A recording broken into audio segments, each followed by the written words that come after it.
What's up, strongest men, women, and children from blocks all around the world? I am my block's strongest man, and tonight I have a special guest for you, record breaker, WYATT DAWSON. Ciao, homie.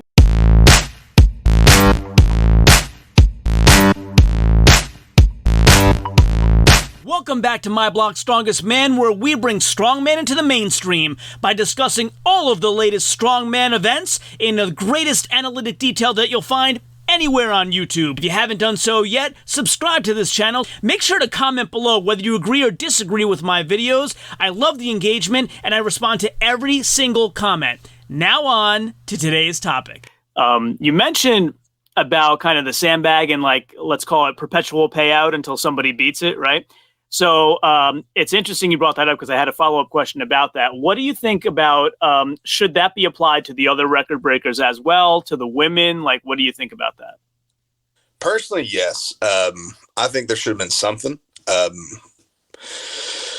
Something, obviously not the same. I mean, that was a big catch. That $1,000. That's a lot of money. I mean, especially strongman, like especially my level. I've never been to the only competition it was a truck pull for $100.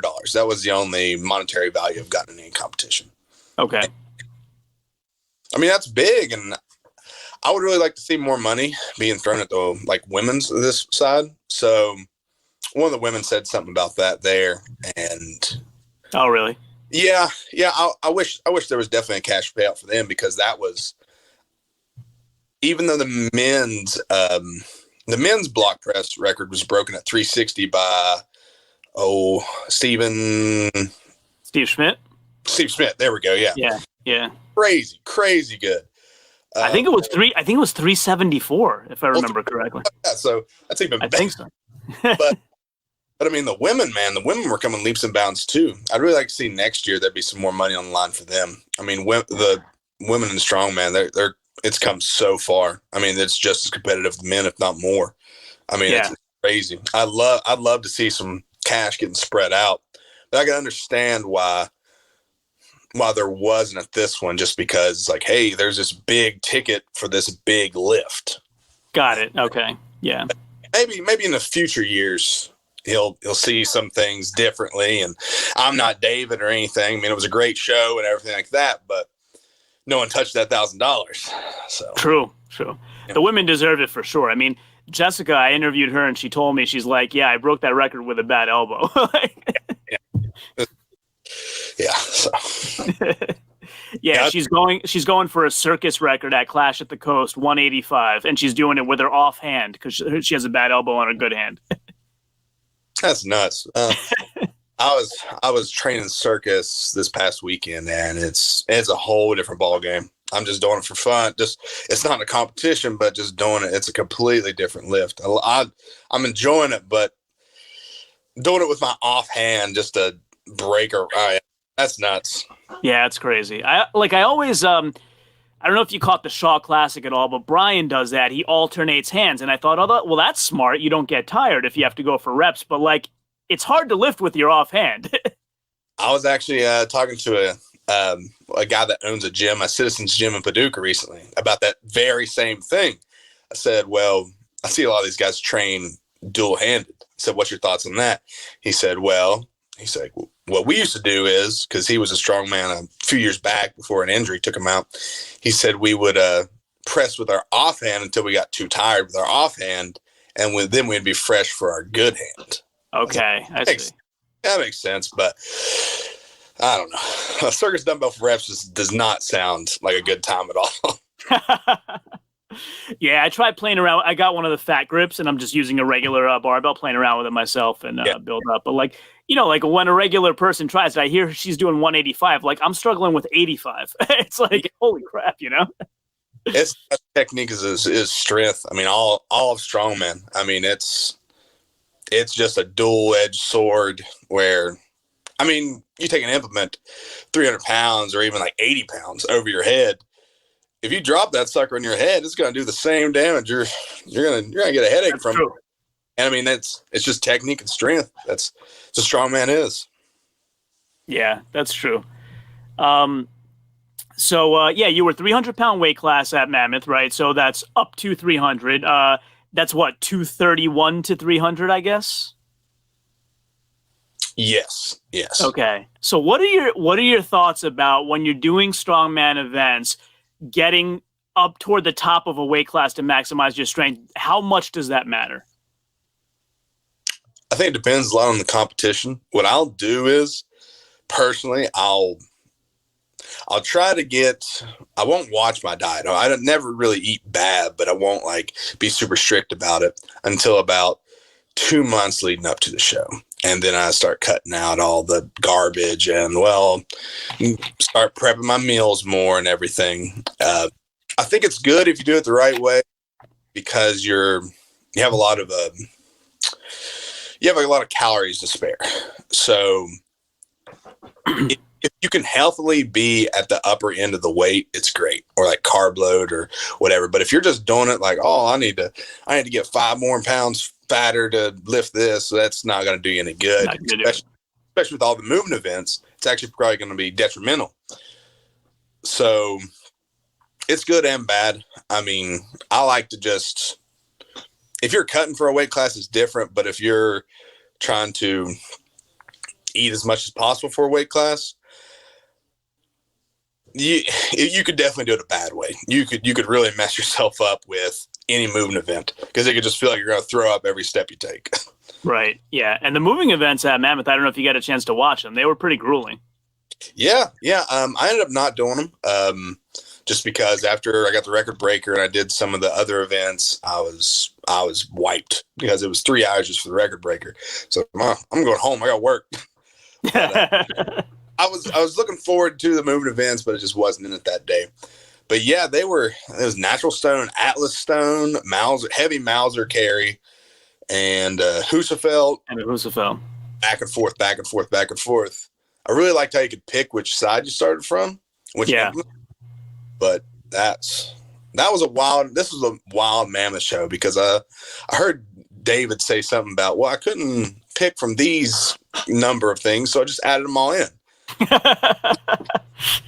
Like 30 events, 20 events, but it was fun either way. It's fun to watch. I really enjoyed it. Yeah, absolutely it was. I know that I think Bobby Thompson purposely ran back a lap without an implement so he can get the rock that he wanted. Yeah, really, because personally, if let's say I can't carry an Atlas stone, I'm awful at it, and I'm within a time limit. Well, I'm just going to carry the other 3 implements first. Then if I fail the Atlas, I have the other 3 on the books. Yeah. So you maybe run an extra lap or something, but you can get something you're really good at. So yeah, maybe everybody else only gets 2, and you're good. Yeah. So it's a lot of strategy comes into it as well. First time I've seen that at a show, I really like that part of it, because it's not forcing you to do exactly what everyone else is doing. It plays more in the strategic mindset, not just a lot of that's usually picking your weights, but this is like, I don't know, just seemed different and really another cool edge on the sport. I really liked it. Yeah, I mean, talk a little bit about that in general, not just at Mammoth. I think some fans don't realize how much strategy is involved. They think it's just lift as much as you can on every event, and that's not always the case. I hate to keep bringing up Brian Shaw, but for positive things, he's strategic that way, right? He doesn't have to win every event, but he wins shows. Yeah. Well, like you said, you don't have to win every event. If I know I'm going into a show with someone who's a world-class deadlifter, why should I completely max out and deplete myself on a deadlift, which I know I can definitely get second place? I mean, it stinks not getting first place in some events, but you got to pick your battles a lot in strongman. If I know I'm not good at movement events, well, I really got to show out in static events and just hang on for movement events, or vice versa, or however you fall in there. I mean, strongman's as strategic as they come, because I know with powerlifting, you got to pick your weights and make sure you don't go too over, but strongman can be the same way with your deadlifts or your log, because most competitions start with a press. If it's a max press, mostly follows 3 tries and you're out. A lot of them are, if you fail that first attempt, you're done. Okay. That can be really big. I mean, you could go up for it's like, oh, I'm going to get an easy 200 log. You never know what's going to happen. You could hit your chest wrong and pass out, or you have a gear malfunction or weight slide up. You never know. So Right. you play safe, but then again, you also want to win. So there's a lot of strategic planning going into that. And also, if it's a natural stone, a lot of natural stones, they're not built like a round, perfect Atlas stone. So you're going to think, well, how am I going to go about this? Am I going to hook my arm under this part and try to grab here, or put it on my chest? Or a keg carries the same way if you want to carry it down low or up on your chest. A lot of implements are like that. Sandbags long ways or tall. It's just playing into your strengths and weaknesses and really reading the field, reading the implements, reading how your competition's doing as well as you. Yeah, it's funny because on a lot of my videos, I do predictions. Like I, track people's training progress and whatnot, and say, here's where I think they're gonna land. I actually picked Marcus Perfect as third for the pros. And so, but when you're going through that, I'm thinking like, I don't want to offend somebody and say they're going to be like in seventh or whatever. But the more I talk to you guys, it's like they know what they're weak at and what they're strong at. I'm not telling them something they don't know. Yeah. I mean, you always want to go into a show thinking you're going to win, but you're not going to win them all. If you're going to win them all, it's no fun. Right. I mean, that's what I say all the time. The thing I hate the most is losing. I hate losing. I always have. But then again, I actually like losing because, I don't know, builds that fire, makes you want to train more. And you think about it whenever it's 10 degrees in your gym and you're sitting over a cold bar and you're like, well, that guy beat me by 10 pounds or somewhere around those lines. And it's a good motivator. But I understand where people can get that way, where they're like, oh, well, he predicted me here or that. But one, you should use as motivation. Like, well, I'm going to show this guy. Or two, well, if you know you're bad at something, get better at it. I mean, yeah, that makes sense. Yeah, all we got's time. And I mean, a good example, that's Bobby Thompson. Bobby Thompson's, everybody said he wasn't good at moving events. Look at him in World's Strongest Man. He just put out a video of him sprinting with a dang keg. I saw that, man. I commented on that video because like I was looking at, on my phone and I'm typing a comment and then I didn't see him coming. So I saw him like, he's going to jump out of my phone. I'm like, holy crap. Yeah. All right. He's a scary looking dude sometimes. Yeah. It's funny because a buddy of mine on YouTube, Hunger Smash Fitness, he interviewed Bobby recently after Mammoth. And my buddy's a big guy. He's like 6'5", 300 pounds. He's done amateur strongman. And like Bobby just dwarfed him when you looked at him in the split screen. And I told him, like, dude, how is Bobby twice as far from the camera as you and makes you look small? Yeah. Out angle him from every angle. That's right. At OSG, that was my thing. Like, I don't really view myself as a big guy, but I'm a big local guy. Yeah, for sure. And then, so you only see some of these people like on TV, and Eddie Hall was there that year, not competing, but he was just there announcing and stuff. I'm standing behind Eddie Hall, and I feel like a dang 6-year-old kid beside his dad, like looking straight up at him, like, "Oh, you've gotten smaller. Like, what was you before that?" I was actually talking to Travis last night about this. I did a video. You might be interested in it. I'll send it to you. I did a video about the BMIs of all the World's Strongest Man winners from 77, I think it was, to now. Right. And Eddie Hall by far has the highest BMI. He's got a 54.1 BMI when he won. I would believe it. I mean, you see those pictures of him like when he won or when he got the deadlift world record, and he's not fat. He's just mass. I mean, he's massive everywhere. Yeah. For him, that's what it took. I mean, it's true. That goes back to what we were saying earlier. Like, if you can put on the weight and still perform, that's where you want to be. You don't want to put on the weight and just be lethargic. Right. Yeah. But yeah, my BMI is like 26 and his was like 54. I couldn't believe he's the only guy ever over 50. Big Z is second of all the winners. Yeah. Send me that. I'd like to see it. That's pretty interesting. Yeah. I'll send it over to you. Makes you think of those classic strongman where everybody has like a 6-pack, or like 10 years ago when everybody's just ripped. Yeah. How tall are you, by the way? About 6 foot, 5'11", 6 foot. Okay. And so, yeah, like I did a bunch of them like that. I did another one saying, all the talk about how Novikov is too small and the only one because they were fast events. And so I debunked that. I did this whole like statistics thing saying like, if you look at all the winners throughout history, he was exactly the right height and weight. You should have expected him to win. So I kind of debunked that whole thing. Oh, so I'm gonna have to look up these special algorithms you got going on. I'll send them over to you. what weight and speed I need to be with BMI. There you go. There you go. Yep. Yeah. Oh, you know what? I didn't have this question written down, but what do you think about, I don't know if you've ever watched some of the old World's Strongest Man stuff, like some of the events they don't do anymore. Do you have like an event in mind that they should bring back, like tug of war, sumo, something like that?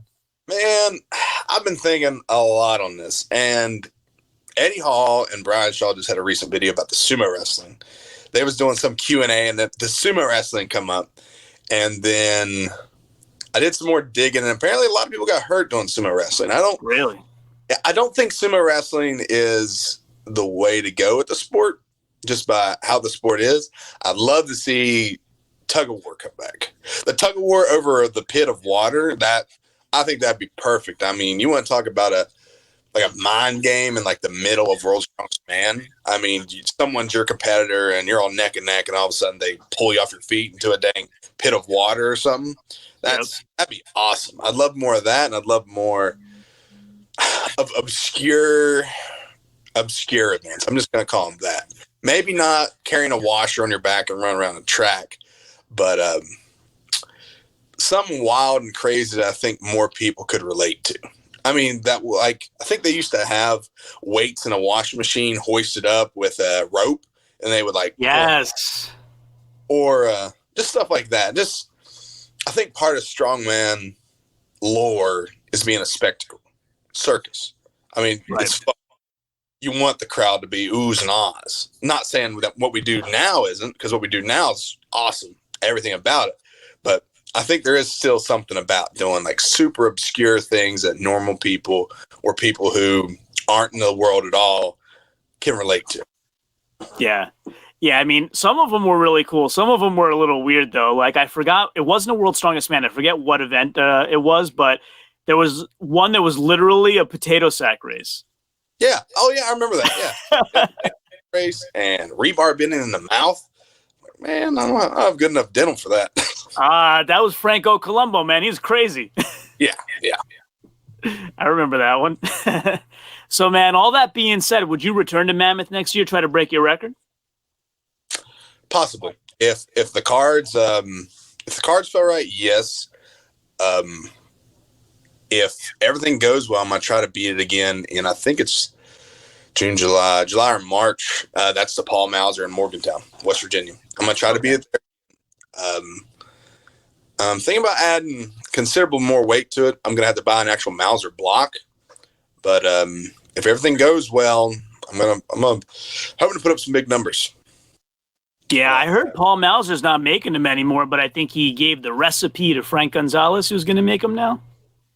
I don't know what's going on. And I contacted them about that stuff, and they said they're handing off a lot of their stuff to a third party. So I'm going to have to really look into that. I mean, right now, around between comps, I'm kind of recovering and doing a rebuild phase, just getting strong things that I don't think I'm very strong at. Mm-hmm. And with that being said, I'm definitely in the market. So if this video goes out there, if anyone's got a used Mauser block, I'll shoot you my address. I'll pay for shipping. So I actually just made friends with somebody on IG who's a fabricator. He's getting his business going. Kratos Strength Equipment. He's doing Atlas stones right now, but he's been a fabricator for 30 years. I bet he can make anything. I'll talk to him. Maybe, yeah. Shoot me his stuff in the DM. Yeah, for sure. We'll do. He'll be excited to hear from you. I love helping out smaller fabrication shops. I mean, yeah, he's veteran owned. He's really, really good guy. Yeah, it's even better. Yeah, nice. All right, cool. So what would you say in general, what's your favorite thing about Strongman? What do you enjoy the best about it? Camaraderie and competition.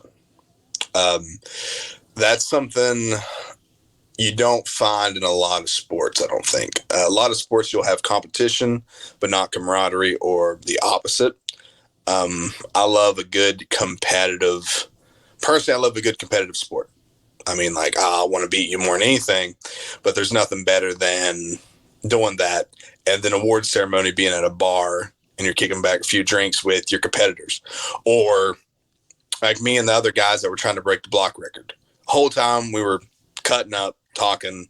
Everybody was on the same page. I was hoping they would beat it, so I would one up them, or vice versa. I'm sure they were the same with me. And I really like that. I really like these like-minded people getting together, and no one really knows what we're doing other than us. Because I heard someone say one time, I could tell someone on the street I bench 500 pounds, or I could tell them I could bench 5,000 pounds. It's the same. It doesn't matter. Right. Yeah. It's way more than they can do. That's all that matters. Yeah. I mean, it's so strange. Or like lifting a stone or something. Like, you're not going to find anybody in your regular factory gym that's lifted an Atlas stone, their body weight, or close to their body weight, or half their body weight. It's just so awkward. And it's not something it does. And it's just, I think it's really cool to just be able to make these connections with people. And like I said, just people haven't, I'm just going to call it like suffered or trained like you've trained or did whatever. Everybody's got a story, and it's just really cool to learn how they got there. And I guess the biggest thing, to wrap it up, the biggest thing was I just like talking to guys in the sport.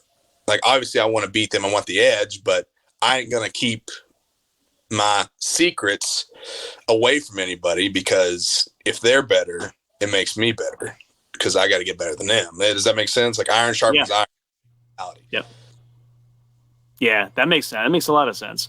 Yeah, I mean, we're all in the same sport. We're all in this together. And if you get stronger, it forces me to get stronger. So.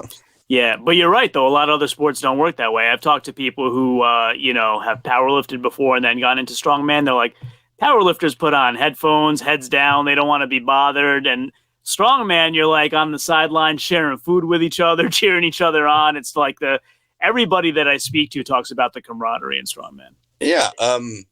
You see on starting strongman page all the time, someone's like, hey, this is my first comp. Should I be nervous or anything? And everybody's like, no. I said, everybody accepts you. And if someone doesn't accept you and someone's an a-hole to you, they'll wean themselves out. I'm not going to say they won't be a part of the sport, but they'll make themselves known around the sport, around their area, like their circuit they run, where people won't want to associate with them. Right. My first comp, I didn't have knee sleeves. I didn't have elbow sleeves. I had a bench belt, and that's it. So I walk up barefooted and hit like a 280 log, and people's like, what are you doing, man? You need to get this stuff. I was like, what are you talking about? So they give me a list of things I need to buy. Like I was like, what other sport's going to do that? Like, oh, like you shouldn't be wearing those, wear this or whatever. These are going to help you. I mean, it's a really cool sport. I mean, I've never been anything like this. So I just really love it. And I've made a lot of really good friends and really good connections through it. So what advice would you have for me if I wanted to get better at Mauser or overhead pressing in general, like something that is your strength and your favorite? You can never have too big a back. That's the biggest thing. Everything, personally, I think everything starts at the back and the lats. Just really got to hammer those out in the triceps. Those are big ones. And so I'm fortunate enough to have a gym set up. So do you have a home gym, or how's your gym? A few things at home, yeah. You have a rack? No. All right. If you can ever get a hold of a rack or something, you need to overload the bar.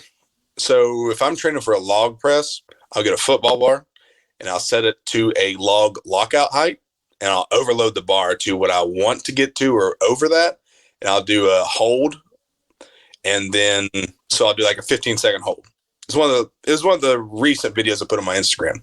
Yeah, a 15-second hold and do things like that. And then the next press day, which will be in 2 or 3 days, I will do like a strict press. So I'm isolating the movements. The same thing goes with about every one of your lifts. You see people doing it a lot with deadlifts. So if I'm bad off the floor, I'm going to do a lot of block pulls. Not block pulls, but deficit pulls. So you're pulling through your sticking point, or 13s or 18s or rack pulls. I don't think it's used as much in pressing, but that's been a really big game changer in my pressing. I've noticed personally. I just implement the same thing you see people doing deadlift to pressing. If I fell at the top, triceps. If I fell at the bottom, it's just more technique work. But a good starter, if you don't even have anything like a Mauser, you can take plates, 45-pound plates, sit down like you're doing Z press, and just press away. It's a strict press. Your hands are kind of in the same spot because there's no real good way to grab it other than kind of just putting your hands under it and just press. That's a good idea. And now that I think about it, I think I might have a rack. It's in pieces. I got to put it together. I think my father-in-law gave me one years ago, so now you gave me an idea to go look for it. Oh yeah. I mean, I started out with old like Life Fitness rack that was a squat, bench, and I'm gonna call it like a power rack combo, probably $50 at Walmart. Okay. Old rusty Olympic bar, man. You just gotta make it work, man. It's whatever it takes. Yeah. So you work out at home in your garage? Well, now we got really lucky. About 1 or 2 months pre-COVID, we ended up buying a really nice Elite rack setup, used, and about 1,000 in plates, probably about 1,000 pounds. Wow. So that put us about where we need to be. And then we caught word our gym may be going under. And then we found out our gym was going under. So we ended up buying a lot of the equipment out of there, taking the equipment that we had put in there, then taking the rest, like buying some. And then COVID hit and everything went crazy. And we luckily had enough stuff in storage where we could train through COVID. But yeah, we have a pretty nice garage gym set up. I've been wanting to shoot a video over to your garage gym reviews, guys, but I haven't got around the chance of doing it. Yeah, I was gonna say Garage Gym Life Media is my buddy. You should reach out to him. He'll be interested for sure. Oh, I started following him after the Mammoth, and he's got some nice stuff. And then Jamie, just the other guy that was attending the block record, he put up some more stuff and he reposted his. Like, man, I was like, I got to start putting up mine. They're putting mine to shame. Nah, reach out to him, man. Doesn't matter if he interviewed Jamie. He'll interview you too. I've interviewed you both. Not interview, man. I mean, just some of those gyms. Like, we got no insulation, but it gets the work done. So. Yeah. Stan Carradine has a lot of stuff. He's got like a 1-car garage. He's got car deadlift and all kinds of stuff in there. Yeah.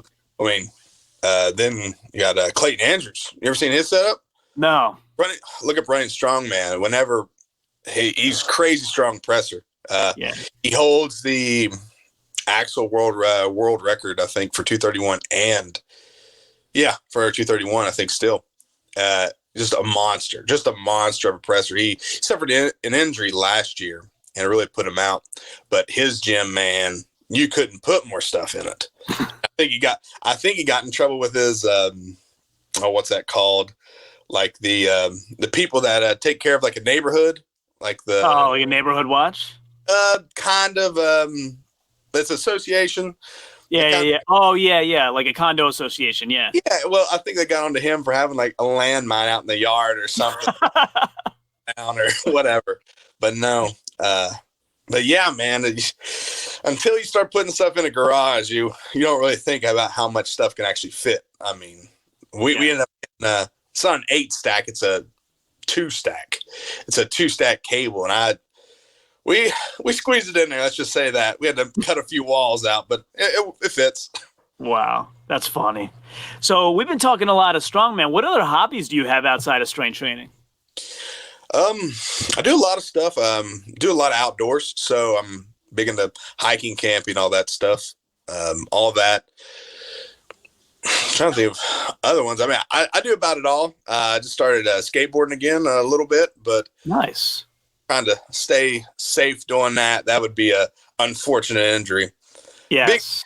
Big outdoorsy guy though. Fishing, hunting, all that stuff. Nice. Along with that, every now and then I like to boulder, like rock climbing without ropes. Just go to one real bouldering gym. I mean, just whatever. I just like active activities. So I gotta try that. I've never tried that. Like, I couldn't imagine a guy your size bouldering. I watch it online, and there's a Magnus Mitbo. I think he's Norwegian. He's like a real famous rock climber, but he's like tiny compared to you. Yeah. Well, it's you get some looks. I'm okay. Let's just say that I have pretty good grip strength and a decent amount of upper body strength.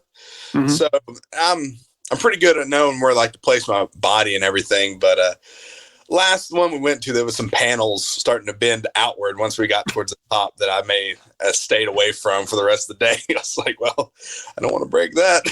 Good move there. Good move. So talk about what kind of exciting stuff you have in your future coming up. You touched on a few of them along the way. I like to re-break the world record. I'm really chasing after a 400 log. I got up to a 385 in my peak log training. But then I trained for something else. That just really trying to build my deadlift. I'm going to try to get in the low 8s. But as far as competitions go, I'm going to wait till the OSG qualifiers and see really what that has in store and go from there. I'm gonna try to get with a really good coach for this next training block, so I can really focus in on what I'm good at and try to be better at the things that I'm not. But there's not a lot that I have a list of things on my wall, short-term, long-term goals. Okay. And I've marked off a lot of my short-term goals. Let's just say that. And a couple of these long-term goals they're getting closer. Let's just say, I'm really wanting over a 400 log. Let's just say that. And I want to become a better competitor at the heavier weight classes. I want to make the jump to a Strongman Corporation, the super heavyweights, and actually be a really good competitor. Let's just say, like, because I've really stuck to USS because I've just got my feet wet. I haven't done novice comp, but I've just done opens, and I've stuck around that 275 class. I dipped down to 231 for the OSG, made weight, did all that, and I'm done with weight cutting after that. But I'm really looking to start punching up to some of the big boys. I mean, I'm big, but those guys are bigger. But then again, I got some growing to do. I'm still a growing boy, so I look forward to the things to come. I really want over 400 stone, over 400 log. Big goal is over 750 deads, things like that. Just become a better competitor. That's a lot of exciting stuff, man. So to wrap it all up, why don't you take this opportunity to tell people how they can follow you, keep in touch, anything you'd like to promote, just feel free to plug anything. All right. Not much. My Facebook's just WYATT DAWSON. It's a picture of me, red-faced, green shirt, pressing a block over my head. Looks like I'm about to explode. Instagram's the same. It's W Dawson Strongman. If anybody has any pressing questions or anything, I'm always happy to help. Free. Yeah. I don't mind sharing my secrets with anybody else if what I do is special. If anybody's in Western Kentucky or swinging through or something and want to train, just hit me up. I'm always down to train with some more people, and we got a pretty nice setup, and swing on by. That's about it. Thanks. Well, that's awesome, man. I might just take you up on that one of these days. Hey, if you're ever in a neighborhood, come on by. Hell yeah, man. Well, I really appreciate you taking out the time. I know you had a long day at work. You taught me a lot today. I learned like quite a bunch. We had a great time, and thanks for joining me, man. Maybe after your next comp, we hook up again. Sounds good, man. Sounds good. Hopefully I'll have some more records under my belt next time we talk. Hell yeah, man. Take care. Have a nice evening. Yeah, you too, brother. All right. Thanks. Bye-bye. No problem. So if you like this video and haven't done so yet, please consider subscribing using that button right there. And also stay tuned for some other videos that you might love blooping up right there. This one is the one that YouTube thinks that you will like the best, and this one is the one that I think you will like the best. As always, share this with everyone, and until next time, ciao, homie.